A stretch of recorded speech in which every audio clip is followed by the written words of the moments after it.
नमस्कार दोस्तों, DM coaching classes की ऑनलाइन क्लासेस में एक बार फिर से आपका हार्दिक स्वागत है। दोस्तों, अपने टॉपिक चल रहा था फंक्शन के ऊपर हमने इससे पहले बहुत सी बातें की कि फंक्शन क्या होता है, किस प्रकार से परिभाषित होता है, फंक्शन का या फलन का प्रांत क्या होता है, परिसर क्या होता है, उससे जुड़े हुए हमने बहुत से क्वेश्चन भी किए। उसके अलावा हमने इनइक्वालिटी यानी असमीकाएं, लॉगरिथम यानी लॉग यानी लघुगुणक, उनके बारे में भी अध्ययन किया। इसके साथ ही हमने कई फलनों के ग्राफ भी देखे। कहने का मतलब ये है कि अपने फंक्शन के अधिकतर टॉपिक जो है हमने क्लियर कर लिए थे। आज अपने इसी फंक्शन के अंदर कुछ जो बचा हुआ हिस्सा है उसको अपने कंप्लीट करते हैं। तो एक अपना आता है फंक्शन का प्रतिलोम या फलन का प्रतिलोम, जिसको अपने बोलते हैं प्रतिलोम फलन। प्रतिलोम फलन या इनवर्स फंक्शन, क्या बोलते हैं अपने? इनवर्स फंक्शन या प्रतिलोम फलन। प्रतिलोम फलन यानी इनवर्स फंक्शन जो है वो अपना क्या होता है, तो इसके बारे में अपने को ये देखना है। फलन के अंदर हमने पढ़ा था ये कोई तत्व है ए, ये कोई एक समुच्चय है ए, जिसके अंदर बहुत सारे एलिमेंट में लिख देता हूं 1 2 3, ये इसके अंदर 3 एलिमेंट है। ठीक है।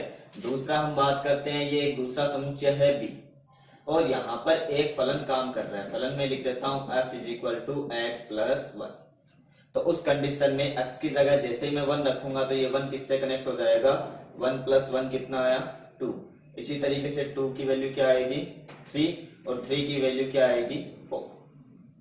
तो ये अपना जो फलन था जो कि a से किसमें परिभाषित था? b में। ये तो अपना हुआ फलन। अब इसी का अगर हमें प्रतिलोम फलन निकालना है तो प्रतिलोम फलन का मतलब होता है ऐसा फलन जो b के अवयवों को वापस a में कन्वर्ट करते। यानी मैं लिख सकता हूं f इनवर्स x, ये अपना था fx, ये fx है, तो ये होगा f इनवर्स x। तो f इनवर्स x अपने देखें तो ये एक टाइप से क्या हो जाएगा? x - 1 हो जाएगा। अगर मैं x की जगह अगर 2 रखूं तो 2 में से 1 माइनस किया 1 आया, 3 में से 1 माइनस किया 2, 4 में से 1 माइनस किया 3।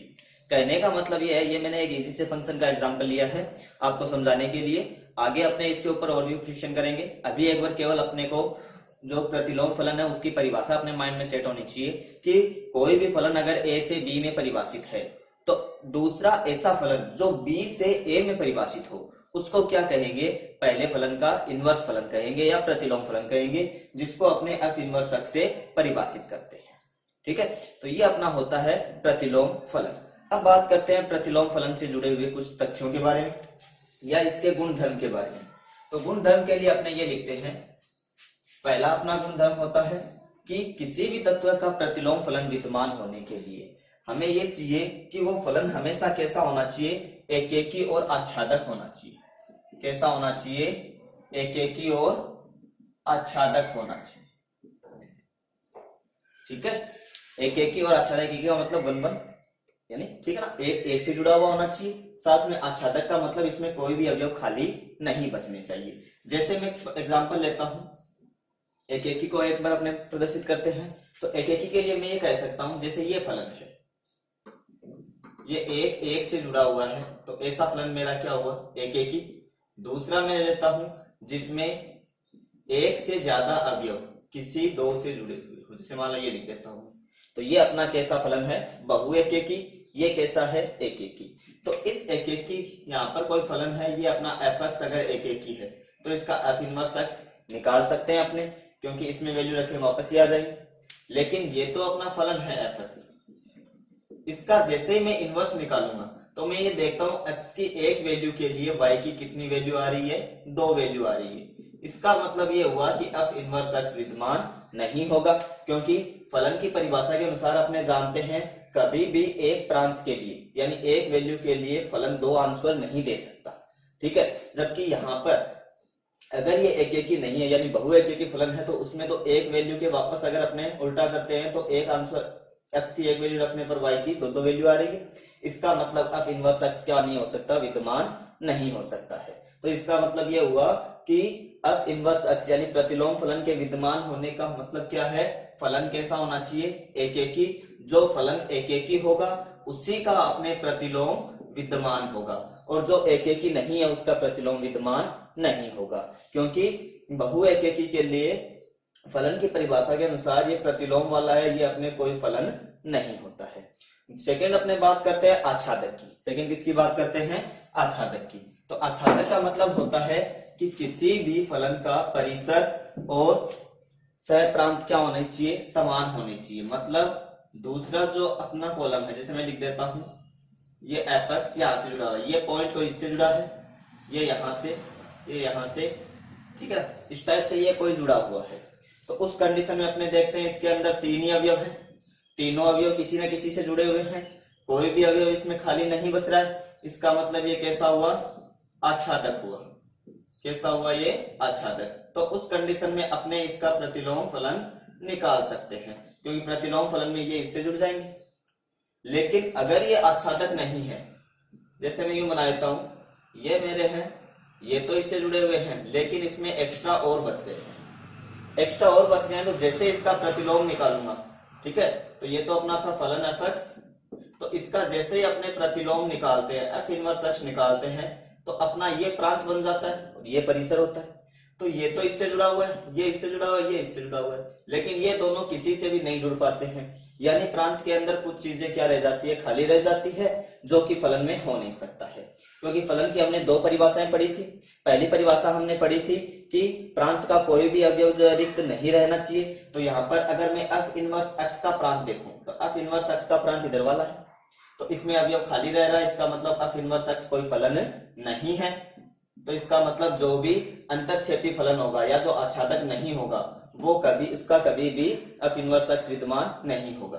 तो कहने का मतलब पहला गुणधर्म क्या हो गया कि कोई फलन अगर एकेकी और आच्छादक है, तभी उसका एफ इनवर्स एक्स विद्यमान होगा। तो ये अपना आ जाता है पहला गुणधर्म। तो इसको मैं लिख देता हूं, यदि मैं लिख देता हूं एफ एक्स जो है वो कैसा होना चाहिए? एकेकी और साथ में आच्छादक होना चाहिए। उसी कंडीशन में अपने क्या होगा? एफ इनवर्स एक्स विद्यमान होगा। एफ इनवर्स एक्स क्या होगा? अपना विद्यमान होगा। ठीक है, ये अपने आ जाती है पहली प्रॉपर्टीज या पहला गुण।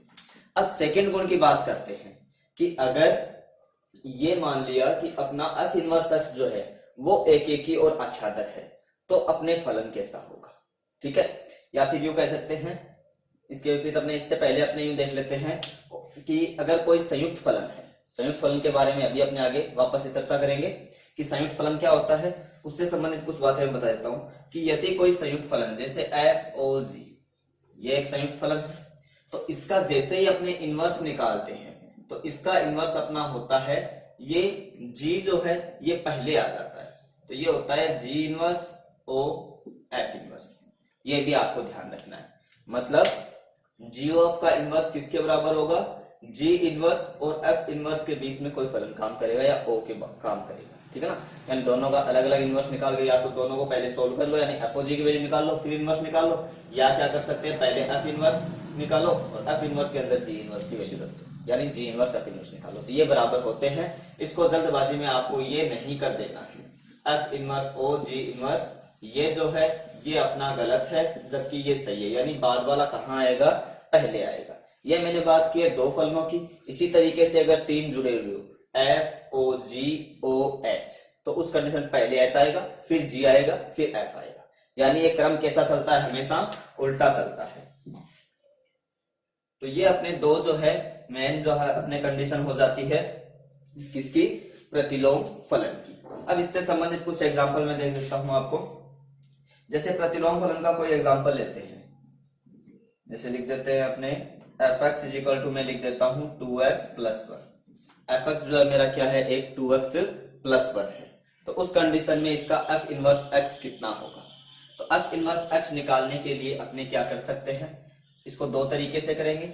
एक तो अपने इसको सोल्व करके करेंगे, दूसरा अपने करेंगे इसको ग्राफ से। ठीक है, लेकिन ज्यादा सजेशन मैं आपको ग्राफ का ही दूंगा, क्योंकि ग्राफ अगर आपको आता है तो इसमें टाइम बहुत ही कम लगेगा, और इसका ग्राफ बनाना भी अपने सीखेंगे।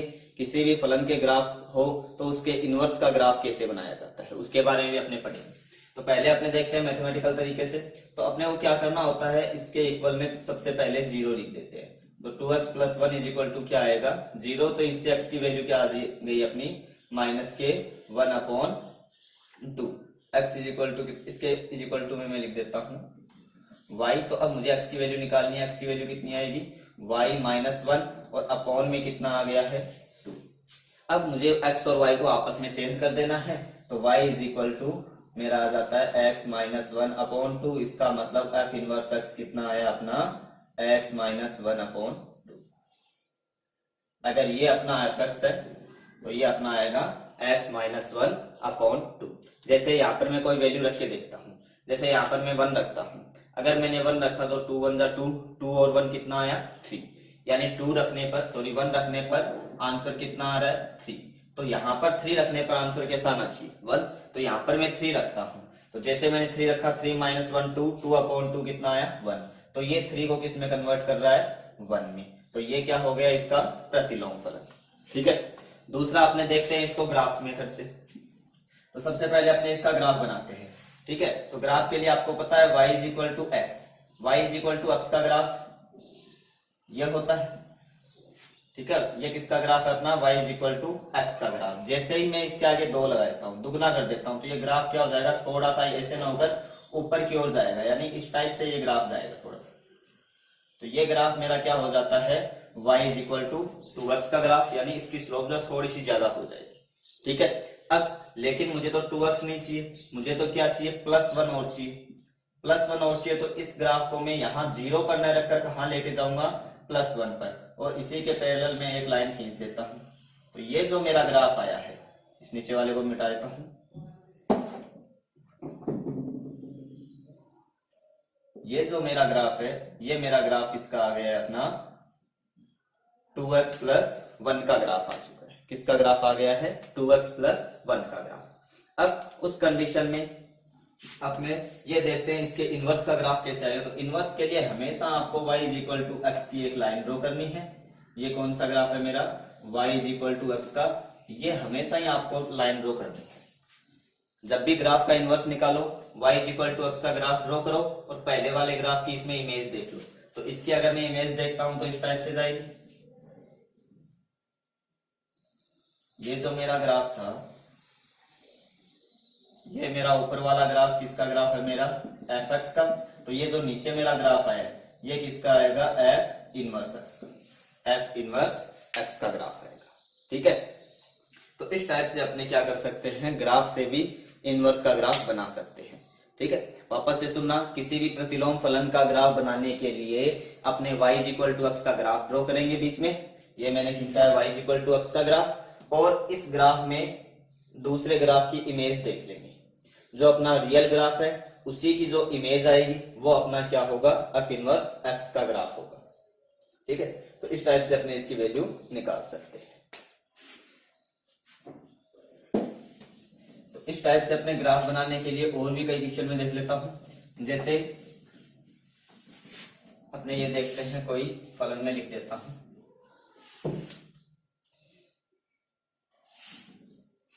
यहां पर मेरा कोई फलन है जिसका ग्राफ इस टाइप से आ रहा है। अब मुझे ये देखना है कि इसके प्रतिलोम का ग्राफ किस टाइप से आएगा। तो प्रतिलोम के ग्राफ के लिए ये y is equal to X की मैंने लाइन ड्रॉ की। ठीक है, अब ये अगर इस टाइप से है तो इसका प्रतिलोम इस टाइप से आएगा। ठीक है, इसका प्रतिलोम क्या आएगा अपना इस टाइप से आएगा।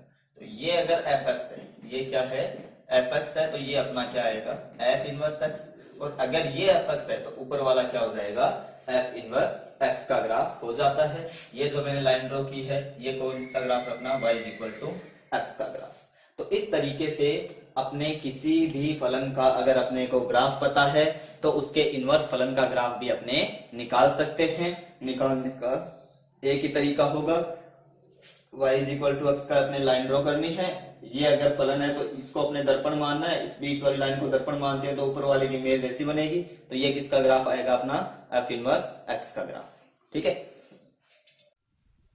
इसके बाद नेक्स्ट अपने बात करते हैं संयुक्त फलनों के बारे में। संयुक्त फलन, संयुक्त फलनों का मतलब होता है अपने दो या दो से अधिक फलनों को अगर आपस में मिला दिया जाए तो उससे जो प्राप्त होने वाला फलन जो है वो अपना कहलाता है संयुक्त फलन। जैसे कि मैं ये कह दूं कि a मेरा एक कोई समुच्चय है जिसके अंदर कोई अवयव है x। ठीक है, ये मेरा समुच्चय है a, दूसरा समुच्चय है मेरा b, तो ए से बी के अंदर एक फलन परिभाषित है एफ एक्स, तो ये क्या करेगा, एक्स को किस में कन्वर्ट कर देगा, एफ एक्स में। तो ये जो फलन एफ है ये क्या करता है, अपने एक्स को एफ एक्स में बदल देता है। अब ये तो एक फलन हुआ, अब मैं कह देता हूं एक दूसरा फलन और है जिसको अपने ये बना देता हूं मैं। दूसरा फलन मेरा है जी, जो कि मेरा बी से किस में परिभाषित है, सी के अंदर।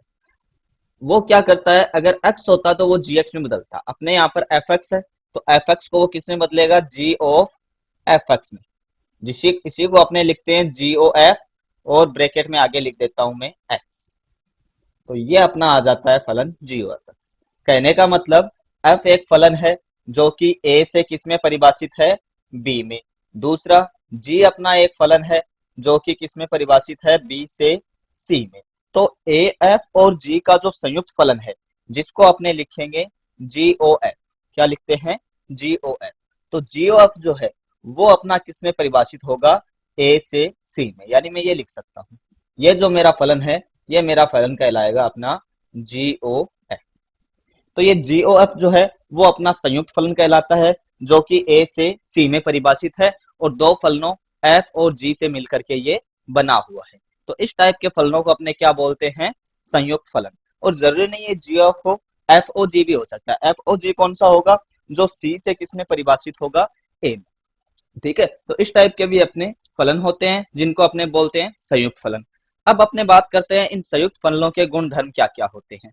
तो गुण धर्म की अगर अपने बात करें तो इसमें पहला गुण होता है कि ये जो है वो क्रम विनिमय नहीं होते हैं। संयुक्त फलन क्या होते हैं, क्रम विनिमय, यानी जो कंटिन्यूटी का जो प्रॉपर्टीज है उसको ये फॉलो नहीं करते हैं, यानी क्रम विनिमय नहीं होते हैं। क्रम विनिमय नहीं होते हैं। क्रम विनिमय का मतलब होता है अगर अपने इनका क्रम चेंज कर दें तो वैल्यू जो है वो भी अलग आएगी, यानी क्रम चेंज करने पर मान भी चेंज हो जाएगा। कहने का मतलब है एफ ओ जी जो है एक्स का एक फलन है एफ ओ जी, जो कि जी ओ एफ एक्स के बराबर नहीं होता है।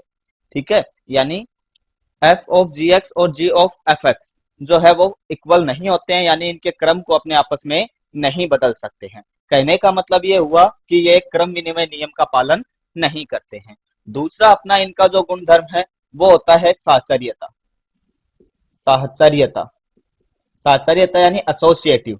तो ये एसोसिएटिव लॉ जो है उसको जो ये फॉलो करते हैं, अर्थात साहचर्य नियम की ये पालना करते हैं। साहचर्य नियम का मतलब क्या होता है, अगर तीन फलन है एफ जी और एच, ठीक है, और इस साइड में लिख देता हूं एफ जी और एच। पहले ये होता है मैं एफ और जी का एफ ओ जी निकाल लूं, जो मेरा आंसर आया उसका फलन मैं एच के साथ निकालूं। दूसरा क्या हो सकता है, मैं जी ओ एच को निकाल लूं और जो आंसर आया उसको मैं एफ के साथ डिफाइन कर दूं। तो इस टाइप से अगर ये देखते हैं तो इन दोनों की वैल्यू क्या आती है, हमेशा बराबर आती है, यानी ये साहचर्य नियम का पालन करते हैं। तो ये अपना इसका दूसरा जो है वो गुण होता है, तो इनको अपने को ध्यान रखना है। इसके अलावा थर्ड अपने बात करते हैं कि अगर कोई दो फलन यानी एफ और जी दोनों अगर एक एक की और आच्छादक है, मैं लिख देता हूं एफ जी, दोनों ही कैसे हैं, एक एक की भी हैं और साथ में आच्छादक भी है। साथ में कैसे हैं, ये आच्छादक भी है। तो उस कंडीशन में इनसे इन दोनों से जो संयुक्त फलन बनेगा वो संयुक्त फलन अपने एफ ओ जी भी हो सकता है या जी ओ एफ भी हो सकता है। वो कैसा होगा, वो भी अपने एक एक की और आच्छादक होगा। कैसा होगा, एक एक की और आच्छादक। आच्छादक वापस से सुनिएगा कि दो फलन हमने लिए हैं, एक फलन अपना है एफ, दूसरा फलन अपना कौन सा है, जी है। अगर ये दोनों फलन ही अपने एक एक की ओर आच्छादक है, यानी एफ भी एक एक की ओर आच्छादक है और जी भी कैसा है, एक एक की ओर आच्छादक है, तो उस कंडीशन में इन दोनों का जो संयुक्त फलन होगा वो या तो एफ ओ जी होगा या जी ओ एफ होगा। वो क्या होंगे, हमेशा एक एक की ओर आच्छादक होंगे। तो ये अपनी आ जाती है इसकी थर्ड प्रॉपर्टीज या थर्ड गुण। उसके अलावा दो प्रॉपर्टीज के बारे में और अपने बात करते हैं, वो और देखिए कौन सी होती है अपनी। वो अपने ये देखते हैं कि अगर संयुक्त फलन जो है, जैसे मैं लिख देता हूं एफ ओ जी। एफ ओ जी क्या है, अपना एक संयुक्त फलन है। ये अगर एक एक की ओर आच्छादक है, एफ ओ जी कैसा है, एक एक की ओर आच्छादक है। तो एक तो उसमें से जो फलन होंगे f कैसा होगा और g कैसा होगा। यानी इसके उल्टी बात कर रहा हूं मैं। इसमें तो हमने देखा था दोनों फलन अगर एक एक ही आच्छादक है तब तो ये कैसा होगा, एक एक ही आच्छादक होगा। दूसरा अपने बात करते हैं ये अगर एक एक ही आच्छादक हो तो इन फलनों पे क्या प्रभाव पड़ता है। तो इसके लिए अपने इन दोनों को अलग अलग देखते हैं। एक एक ही का अलग प्रभाव होता है और आच्छादक का अलग प्रभाव होता है। तो मैं लिख देता हूं, अगर FOG आच्छादक है, FOG कैसा है, आच्छादक है, तो उस कंडीशन में जो F जो होता है वो आच्छादक होता है। F कैसा होता है, आच्छादक। और G जो है वो अपने अनिश्चित होता है, या उसके बारे में अपने नहीं कह सकते कि वो आच्छादक होगा या नहीं होगा। तो मैं लिख सकता हूं G के लिए आवश्यक नहीं है, आवश्यक नहीं है कि वो आच्छादक हो या नहीं हो। ये अपनी आ जाती है थर्ड प्रॉपर्टीज। उसके बाद अपने बात करते हैं फोर्थ प्रॉपर्टीज के ऊपर। फोर्थ प्रॉपर्टीज क्या है अपनी, कि यदि अपना FOG जो है वो अपना एक एक ही हो, FOG कैसा हो, एक एक ही है, तो उस कंडीशन में F या G में से एक एक ही होगा और दूसरा उसकी आवश्यक नहीं है कि एक एक ही है या नहीं है। तो दोनों में से कौन सा होगा, तो इसमें ध्यान रखना है जो G जो है वो अपना एक एक ही होगा। G कैसा होगा, एक एक। जबकि F के बारे में अपने कुछ नहीं कह सकते हैं, यानी इसके लिए ये आवश्यक नहीं है कि ये एक एक ही है, हो या नहीं है। ठीक है ना, इसका एक एक ही होना अपने आवश्यक नहीं है। अब इनमें अपने कंफ्यूजन क्या रहती है, अपने ये याद नहीं रख पाते हैं कि FOG आच्छादक है तो F आच्छादक होगा या G होगा। ठीक है, इसी तरीके से ये एक एक ही है, दोनों में से कौन सा एक एक ही होगा और कौन सा आच्छादक होगा। तो उसको याद रखने के लिए अपने इनको याद रखना है। यहाँ पर क्या है, अपना आ है, आच्छादक का पहला अक्षर कौन सा हो गया, अपना आ, और एक एक ही का पहला अक्षर कौन सा है, अपना ए। तो अपने देखते हैं आच्छादक में पहला अक्षर आ है, एक एक ही में पहला अक्षर ए है, और स्वर के क्रम के अनुसार देखिए तो पहले अपने ए आ ई में पहले आ आता है, बाद में कौन आता है, ए आता है। आ क्या आता है, पहले आता है, जबकि ए क्या आता है, अपने बाद में आता है।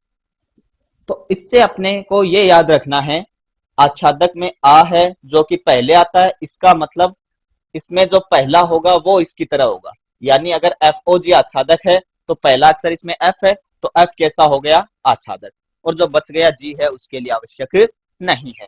इसी तरीके से अगर FOG एक एक ही है, कौन सा फलन है, एक एक ही फलन है, तो A जो है वो बाद में आता है, इसका मतलब बाद वाला भी एक एक ही होगा। तो बाद वाला इसमें कौन सा है, G है, तो G कैसा होगा, एक एक ही, और F के बारे में आवश्यक नहीं है, वो कैसा भी हो सकता है। ठीक है, नेक्स्ट अपना आता है परिभाषित फलनों की कुल संख्या। परिभाषित फलनों की कुल संख्या निकालना। कुल संख्या, इसके ऊपर भी कई बार क्वेश्चन आए हुए हैं एग्जाम में। तो इसको और देखना है कि दो फलन होंगे, एक से दूसरे फलन में परिभाषित होने वाले कुल फलनों की संख्या कितनी होगी। तो इसके लिए अपने मान लेते हैं, माना ए कोई समुच्चय है जिसके अंदर अवयवों की संख्या जो है वो m है। तो मैं लिख देता हूं Na, यानी a में अवयवों की संख्या कितनी है, अपनी m है। और दूसरा समुच्चय अपना b जो है वो इस प्रकार है कि Nb, यानी b में अवयवों की संख्या कितनी है, n है। तो उस कंडीशन में अपने तीन टाइप के क्वेश्चन बनते हैं। फर्स्ट क्वेश्चन ये बनता है कि a से b में परिभाषित कुल फलनों की संख्या कितनी होगी, दूसरा आच्छादक फलनों की संख्या कितनी होगी, और तीसरा एक एक ही फलनों की संख्या कितनी होगी। तो सबसे पहले पहला क्वेश्चन अपने बात करते हैं कुल फलनों की संख्या। ए से किसमें, बी में, ए से बी में पहले बात करते हैं कुल फलनों की संख्या। कुल फलनों की संख्या, तो ये कुल फलनों की संख्या अपने कितनी होती है, ये होती है n की पावर m। कितनी होती है, n की पावर m। और ये कैसे होती है इसके बारे में चर्चा करते हैं। ये मान लिया ये a फलन है, इसके अंदर अपने टोटल कितने अवयव हैं, m। दूसरा फलन अपना कौन सा है, b है, इसके अंदर टोटल कितने हैं, n है। अब इसके अपने कितने तरीके से ये इससे जुड़ सकता है, तो ये मान लेता हूं ये इसका पहला है, दूसरा बिंदु है, तीसरा इस टाइप से m है, और इसमें टोटल कितने हैं, n है। ये सारे n या तो एक बार इससे जुड़ सकते हैं, ये सारे n पहले से जुड़ सकते हैं। तो वो कितने तरीके हो गए, n तरीके, यानी या तो ये इससे जुड़े, या दूसरे वाला ऊपर वाले से, या तीसरे वाला ऊपर वाले से, ऐसे ही nवा ऊपर वाले से। तो इसमें n है सभी का, इससे अगर जुड़ने के तरीके देखें n हो गई। इसी टाइप से ये सभी अगर दूसरे वाले से जुड़ेंगे तो n तरीके और हो गए, तो इंटू n।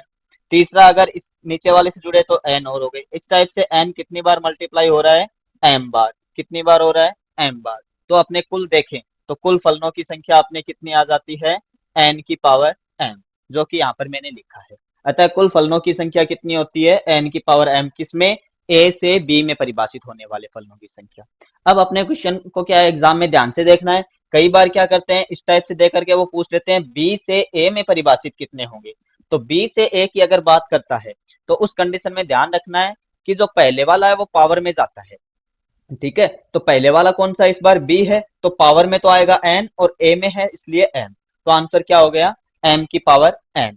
थर्ड क्वेश्चन इसी में वो बना सकता है अपना कि a से a में कितना परिभाषित होगा, a से a में परिभाषित फलनों की संख्या। तो अपने को देखना है दोनों ही a हैं, a में कितने हैं, m है, तो आंसर क्या हो जाएगा, m की पावर m।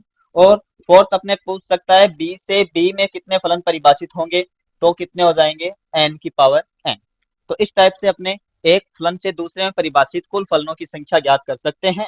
a से b में पूछे, a में अवयव m है, b में अवयव n है, a से b में पूछा है, तो जिसमें पूछा है किसमें है, b में, तो इसका नीचे आएगा। तो b तो आ गया, यानी n तो नीचे आ गया, n की पावर क्या हो गई, m। b से a में पूछे तो a वाला नीचे आएगा, यानी m की पावर n। a से a में पूछे, दोनों a के लेने, a में m है तो m की पावर m, और b से b में पूछे तो n की पावर n। तो इस टाइप से ये अपना हो जाता है। सेकंड अपने बात करते हैं इनमें एक एक ही फलनों की संख्या कितनी होगी। ये तो अपना हो गया कुल फलनों की संख्या, यहां मैं लिख देता हूं, ये तो अपना फर्स्ट हो गया कौन सा, कुल फलनों की संख्या। सेकंड बात करते हैं अपने a से b में परिभाषित होने वाले एक एक ही फलनों की संख्या।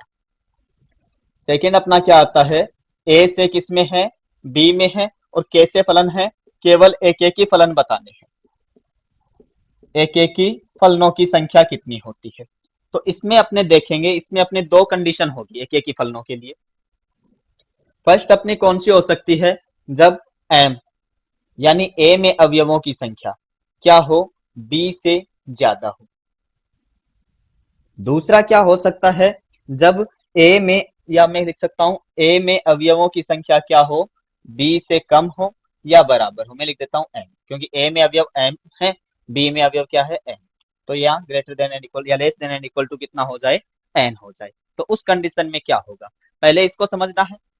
अगर इसमें बात करें m का मान ज्यादा होगा तो एक एक ही फलनों की संख्या होगी जीरो। कितनी होगी, जीरो। क्यों होगी, इसको समझने के लिए ये ध्यान रखना, ये मान लिया a है, ये b है। इसमें अगर मैं m को मुझे ज्यादा रखना है तो इसमें मैं 4 अवयव रख देता हूं, और इसमें मुझे इससे कम रखने हैं, कम रखने हैं तो कितने रखूंगा मैं, 3 रखूंगा। तो इस टाइप से मैंने 3 अवयव रखे। अब मुझे एक एक ही फलन बनाना है, एक एक ही का मतलब एक हमेशा एक से जुड़ेगा, तो ये 3 तो इससे जुड़ जाएंगे। चौथा क्या रह जाएगा, अपने एक खाली रह जाता है, जो कि फलन की परिभाषा के अनुसार खाली नहीं रहना चाहिए, क्योंकि फलन की परिभाषा है ही यही कि प्रांत के अंदर कोई भी अवयव खाली नहीं बचना चाहिए। यहाँ खाली बच गया है, इसका मतलब इसमें कोई फलन परिभाषित नहीं होगा। तो परिभाषित फलनों की संख्या कितनी आ गई है अपने, जीरो। कब, जब m की वैल्यू क्या है, n से छोटी है, यानी a में अवयवों की संख्या क्या है, b से ज्यादा है, a में ज्यादा है, b में कम है। सेकंड बात करते हैं, अगर a में अवयवों की संख्या b के बराबर या उससे कम है, तो उस कंडीशन में अपने टोटल अवयवों की संख्या होती है npm। कितनी होती है, npm। ये कैसे होती है, इसके बारे में भी चर्चा कर लेते हैं अपने। तो यहां ध्यान दीजिएगा, मैं कह रहा हूं कि m, a के अंदर कितने अवयव हैं अपने, m अवयव हैं। कितने अवयव हैं, m। दूसरा मेरा है b, b में कितने अवयव हैं, n अवयव हैं। अब इन सभी को मुझे इससे जोड़ना है, एक एक ही फलन बनाना है। एक एक ही का मतलब ये होगा कि इसका एक अवयव इसके एक से जुड़ेगा। तो इसमें m अवयव है तो मुझे पहले इसमें क्या करने पड़ेंगे, m अवयव चुनने पड़ेंगे। तो इसके तरीके मेरे कितने हुए, n में से मुझे कितने चुनने हैं, m चुनने हैं। तो ये n में से मैंने m को चुन लिया, ठीक है। और उनको चुन करके मैं उनको आगे पीछे भी तो कर सकता हूँ, व्यवस्थित कर सकता हूँ, क्यों, व्यवस्थित करने पर अलग कंडीशन बनेगी। तो व्यवस्थित करने के लिए अपने क्या लगाते हैं, फैक्टोरियल m। तो ये अपना हो जाता है NCM गुणा फैक्टोरियल m, ठीक है। अब ये फैक्टोरियल का साइन इसको यूं भी लिख सकते हैं, आगे इस टाइप से भी लिखा होता है। बाकी अपने इनके बारे में क्रमचय संचय वाले लेसन में पढ़ते हैं। तो n का c का मतलब होता है कॉम्बिनेशन यानी संचय। तो इसका फॉर्मूला क्या होता है, इसका फॉर्मूला होता है फैक्टोरियल n बट्टे फैक्टोरियल m और फैक्टोरियल n माइनस m, और गुणा में क्या चल रहा है अपना, फैक्टोरियल m। अब इस फैक्टोरियल m से फैक्टोरियल m कैंसिल हुआ, तो आंसर क्या बचा अपना, फैक्टोरियल n अपॉन में n माइनस m का फैक्टोरियल। और इसी को अपने क्या लिखते हैं, npm कहते हैं। इसी को क्या लिखते हैं, npm। इसका मतलब a से b में परिभाषित होने वाले एक एक ही फलनों की संख्या कितनी हो गई है, p npm, सॉरी कितनी हो गई है, npm, जहां p क्या चीज है, परम्यूटेशन का साइन है। ठीक है, तो इस टाइप से ये अपना दूसरी बात हो जाती है। पहली बात हमने क्या बात की, पहली हमने बात की थी कुल फलनों की संख्या, तो वो होती है n की पावर m। दूसरी हमने बात की है एक एक ही फलनों की संख्या, तो वो कितनी हो गई है, अगर m ज्यादा है तब तो जीरो होगा, यानी कोई फलन परिभाषित नहीं होगा, और अगर m की वैल्यू कम या बराबर है तो कितना हो जाएगा, npm। थर्ड अपने बात करते हैं आच्छादक फलनों की संख्या। कुल फलनों की हो गई है, एक एक ही की हो गई है। अब अपने बात करेंगे आच्छादक फलनों की संख्या, कि कुल आच्छादक फलन कितने होंगे, तो उसके बारे में और थोड़ी चर्चा कर लेते हैं। नेक्स्ट अपना आता है नंबर 3, आच्छादक फलन। ए से, यहां लिख देता हूं मैं थर्ड, ए से किस में है, बी में है। और कैसे फलन देखने हैं अपने को, आच्छादक फलनों की संख्या देखनी है कि ए से बी। तो इसमें अपने देखते हैं कि जब m क्या हो, बड़ा हो n से, तो उस कंडीशन में कुल आच्छादक फलनों की संख्या, कुल आच्छादक फलनों की संख्या, फलनों की संख्या, इसका अपना फॉर्मूला होता है सिग्मा -1 की पावर r -1 की power n minus r n सी r और r की पावर m। ये अपने कुल संख्या होती है। ठीक है, जहां सबमिशन r की वैल्यू कहां से कहां तक है, 1 से लेकर के, r की वैल्यू में लिख देता हूं 1 से लेकर के कहां तक है, अपने n तक है। तो r की वैल्यू अपनी आ जाती है 1 से लेकर के कहां तक, n तक, माइनस 1 की पावर कितनी आ गई, n माइनस r, माइनस 1 की पावर कितनी है, n माइनस r, n सी r और r की पावर m। जहां पर जो हमें पता है n जो है वो m से छोटा है, और ये किससे छोटा होगा, अपने 1 से छोटा होगा, और साथ में बराबर भी हो सकता है। तो ये अपने आ जाती है आच्छादक फलनों की संख्या।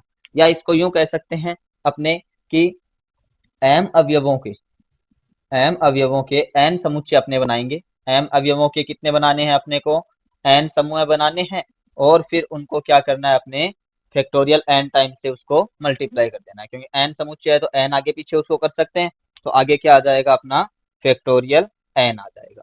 तो ये अपने क्या आ जाता है, कुल आच्छादक फलनों की संख्या। वापस से देखते हैं, कुल फलनों की संख्या अपनी कितनी थी, m की पावर n। ठीक है, बी से में m की पावर m और उसके n की पावर m। उसके बारे में हमने चर्चा की। एक एक ही के लिए हमने बात की, अगर जीरो कम है तब तो जीरो, और ज्यादा है तो npm। और आच्छादक फलनों की संख्या देखते हैं, तो ये अपना आ जाता है m अवयवों के n समुच्चय बनाने हैं, या सिग्मा का साइन कर दिया, r की वैल्यू 1 से लेके n तक है, -1 की पावर n माइनस r, और ये n इसके साथ है, मैं थोड़ा आगे लिख देता हूँ इसको, -1 की power n minus r, n सी r, r की पावर m। तो ये अपना आ जाता है आच्छादक फलनों की संख्या। नेक्स्ट अपने बात करते हैं a से, अगर a में ही पूछ ले तो अपने को क्या करना है, तो अपने को ध्यान रखना है उसमें, जैसे क्वेश्चन आ सकता है a से a में ही कोई अवयव है, उससे उसी में ही, अगर वो बात करे एक एक ही की, कि एक एक ही कितने होंगे, या वो पूछेगा आच्छादक कितने होंगे, आच्छादक फलनों की संख्या बताओ, और तीसरा वो कह सकता है एक एक ही या आच्छादक दोनों बताओ, एक एक ही आच्छादक, एक एक ही वह आच्छादक, यानी एक एक ही भी हो और आच्छादक भी हो। तो उन इन तीनों के ही आंसर अपने क्या आएंगे, फैक्टोरियल m। जहां पर m क्या है, m अपने हैं a में अवयवों की संख्या। m क्या चीज है, a में अवयवों की संख्या, ये लिख देता हूं मैं, m अवयवों की संख्या है। यानी a एक समुच्चय है जिसमें कितने अवयव हैं, m अवयव हैं, तो a से a में परिभाषित एक एक ही फलनों की संख्या है फैक्टोरियल m, आच्छादक फलनों की संख्या है फैक्टोरियल m, तो एक एक ही और आच्छादक जो दोनों ऐसे फलनों की संख्या भी कितनी हो जाएगी, फैक्टोरियल m। नेक्स्ट अपने बात करते हैं इस क्वेश्चन के ऊपर, जो कि फर्स्ट ग्रेड जुलाई 2011 में आया हुआ है। क्या आया हुआ है कि यदि एक फलन f है जो कि r से r में परिभाषित है, इसका मतलब इसका प्रांत कितना है, r है, और सहप्रांत भी कितना है, r है, और फलन है fx बराबर x स्क्वायर के रूप में परिभाषित है, तब अपने को बताना है कि वो किस टाइप का फलन है, एक एक ही और आच्छादक, एक एक ही तो है पर आच्छादक नहीं है, आच्छादक है पर एक एक ही नहीं है, या एक एक ही आच्छादक दोनों है, या दोनों ही नहीं है। तो इसके लिए मैं आपको बताना चाहूंगा, अपने इसको सोल्व करते हैं ग्राफ से। तो मैंने आपको एक्स स्क्वायर का ग्राफ मैंने आपको करवाया था, अगर आपने वो वीडियो नहीं देखा है तो आप उस वीडियो को भी देखिए, उससे अपना इक्वेशन चंद ही मिनटों में या कह सकता हूँ चंद सेकंडों में पूरा हो जाएगा।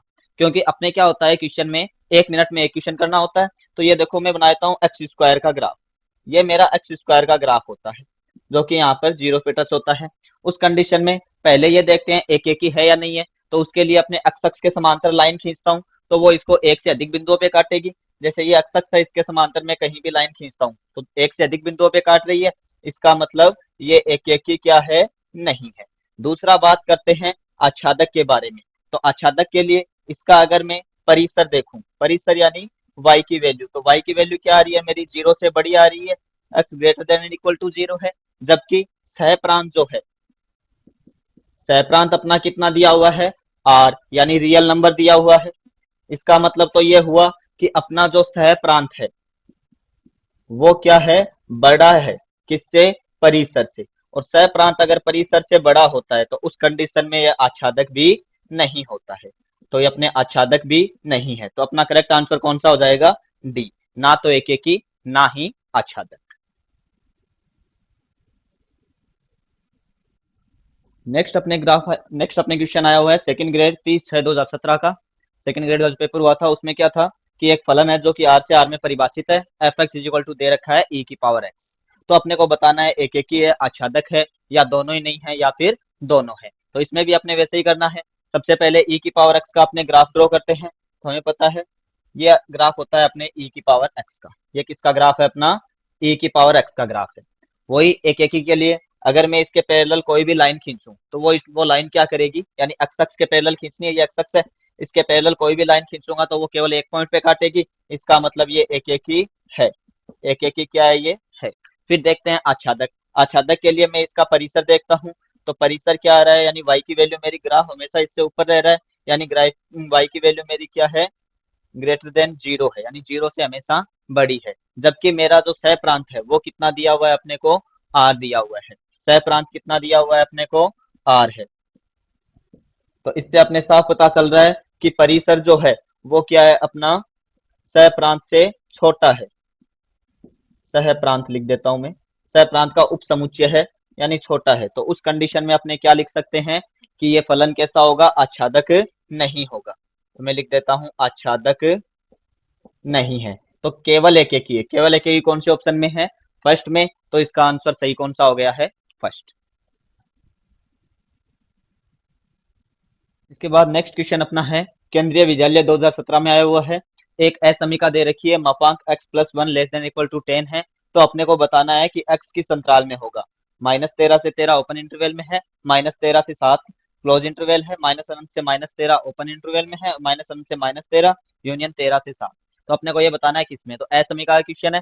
तो इसके लिए मैंने आपको बताया था जब भी मापांक के लिए, तो हमने बात की थी इसके अंदर घोड़ा मेथड के रूप में, जो कि अपने फंक्शन के पार्ट 2 के अंदर मैंने आपको बताया था मापांक वाला मेथड या इनइक्वालिटी, उससे एक क्वेश्चन उठा हुआ है। तो देखिए इसके अंदर अपने क्या करते हैं, ये अपनी एक्स अक्ष है। सबसे पहले जो मापांक के अंदर होता है उसको जीरो रखते हैं और उससे एक्स की वैल्यू निकाल लेते हैं।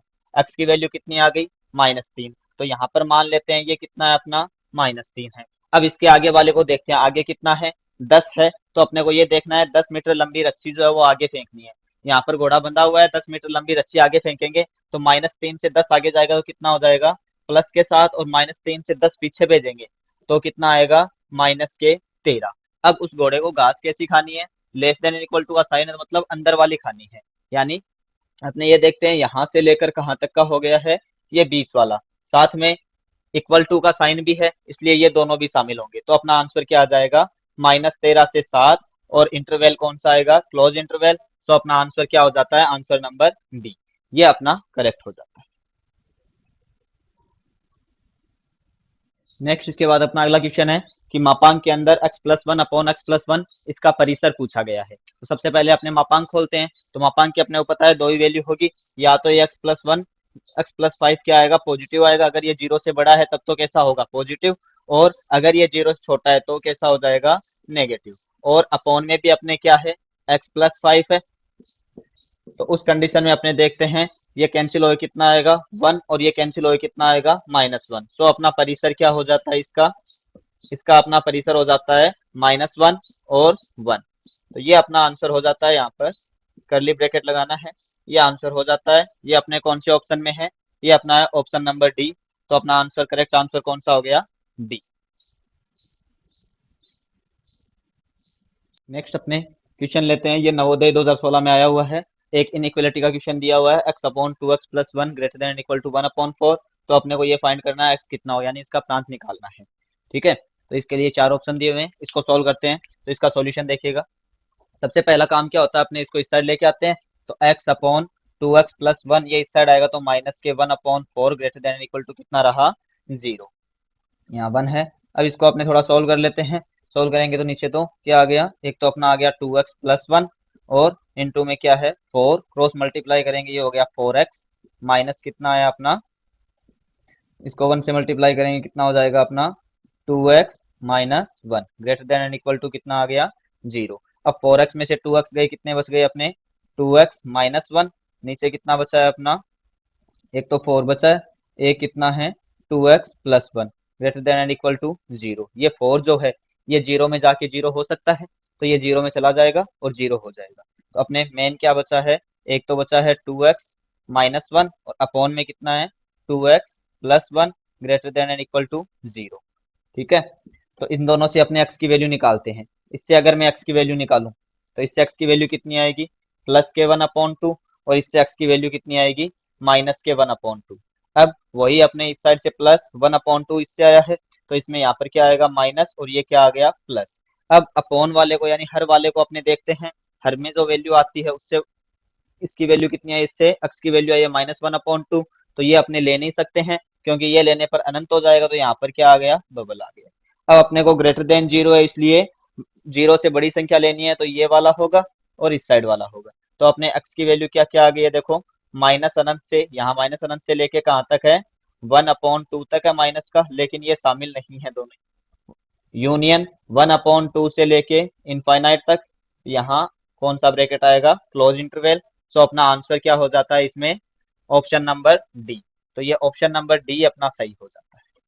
ठीक है, नेक्स्ट अपने देखते हैं ये क्वेश्चन, सेकंड ग्रेड 2011 में क्वेश्चन आया हुआ है। fx = 2x - 3, अपने को f ऑफ fx निकालना है। तो अपने क्या करते हैं, f ऑफ fx का मतलब क्या होता है, f और fx। अब fx की वैल्यू कितनी दे रखी है अपने को, fx की वैल्यू कितनी है अपनी 2x - 3, और ये f क्या करेगा, वापस से fx को ट्राई करेगा। यहाँ x होता तो 2x - 3 आता था, लेकिन x की जगह अपने 2x - 3 है, तो ये 2 तो है ही, इस x की जगह क्या आ गया 2x - 3 और एक -3 और हो गया। तो अपने आंसर ये कितने हो गए, ये हो गए अपने 4x, माइनस हो गए 6 और माइनस के हैं 3। तो आंसर क्या बन जाता है 4x - 9, जो कि अपने कौन सा है, option number D. Option D जो है वो अपना आंसर हो जाता है। तो ये अपने 2 क्वेश्चन और हो गए इंपॉर्टेंट।